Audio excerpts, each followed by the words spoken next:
हिंदुओं के सबसे बड़े त्योहारों में से एक है दिवाली। ये त्योहार 5 दिनों का होता है, जिसकी शुरुआत होती है धनतेरस से। धनतेरस को धनत्रयोदशी भी कहा जाता है। इस दिन मां लक्ष्मी और कुबेर देवता की पूजा के साथ ही धन्वंतरि की भी पूजा का महत्व है। कार्तिक मास के कृष्ण पक्ष की त्रयोदशी तिथि को धनतेरस का पर्व मनाया जाता है। इस बार यह शुभ तिथि 18 अक्टूबर को है। शास्त्रों के अनुसार इस तिथि को समुद्र मंथन के समय भगवान धन्वंतरि अमृत कलश लेकर प्रकट हुए थे। इस वजह से इस तिथि को धनतेरस या धनत्रयोदशी तिथि के नाम से ही जाना जाता है। भगवान धन्वंतरि के अलावा इस दिन माता लक्ष्मी, धन के देवता कुबेर और मृत्यु के देवता यमराज की भी पूजा की जाती है। इस दिन दीपावली का पर्व शुरू हो जाता है और इस दिन सोना चांदी या नए बर्तन खरीदना बहुत शुभ माना जाता है। आइए जानते हैं धनतेरस क्यों मनाया जाता है और इसकी कहानी क्या है।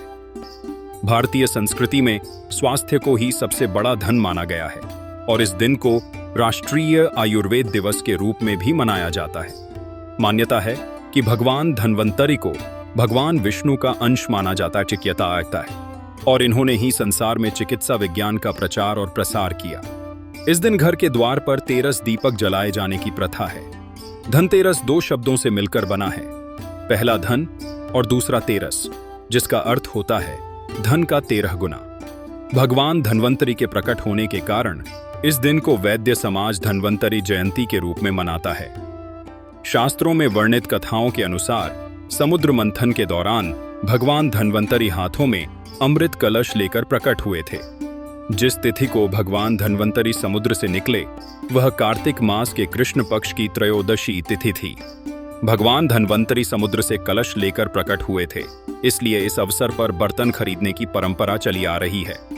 भगवान धन्वंतरि को विष्णु भगवान का अंश माना जाता है और इन्होंने ही पूरी दुनिया में चिकित्सा विज्ञान का प्रचार और प्रसार किया। भगवान धन्वंतरि के बाद माता लक्ष्मी 2 दिन बाद समुद्र से निकली थीं, इसलिए उस दिन दीपावली का पर्व मनाया जाता है। इनकी पूजा अर्चना करने से आरोग्य सुख की प्राप्ति होती है।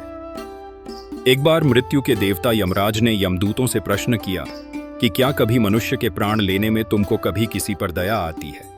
यमदूतों ने कहा कि नहीं महाराज, हम तो केवल आपके दिए हुए निर्देशों का पालन करते हैं। फिर यमराज ने कहा कि बेझिझक होकर बताओ कि क्या कभी मनुष्य के प्राण लेने में दया आई है। तब एक यमदूत ने कहा कि एक बार ऐसी घटना हुई है जिसको देखकर हृदय पसीज गया। एक दिन हंस नाम का राजा शिकार पर गया था और वह जंगल के रास्ते में भटक गया था और भटकते भटकते दूसरे राजा की सीमा पर चला गया। वहां एक हेमा नाम का शासक था। उसने पड़ोस के राजा का आदर सत्कार किया। उसी दिन राजा की पत्नी ने एक पुत्र को जन्म भी दिया।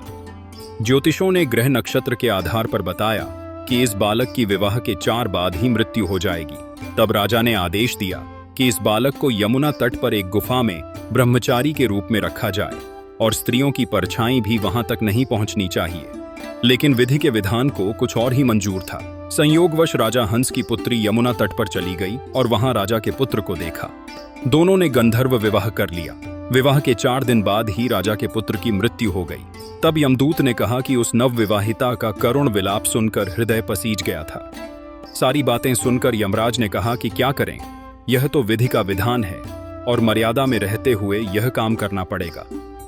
यमदूतों ने पूछा कि ऐसा कोई उपाय है जिससे अकाल मृत्यु से बचा जा सके। तब यमराज ने कहा कि धनतेरस के दिन विधि विधान के साथ पूजा अर्चना और दीपदान करने से अकाल मृत्यु नहीं होती। इसी घटना की वजह से धनतेरस के दिन भगवान धन्वंतरि और माता लक्ष्मी की पूजा की जाती है और दीपदान किया जाता है।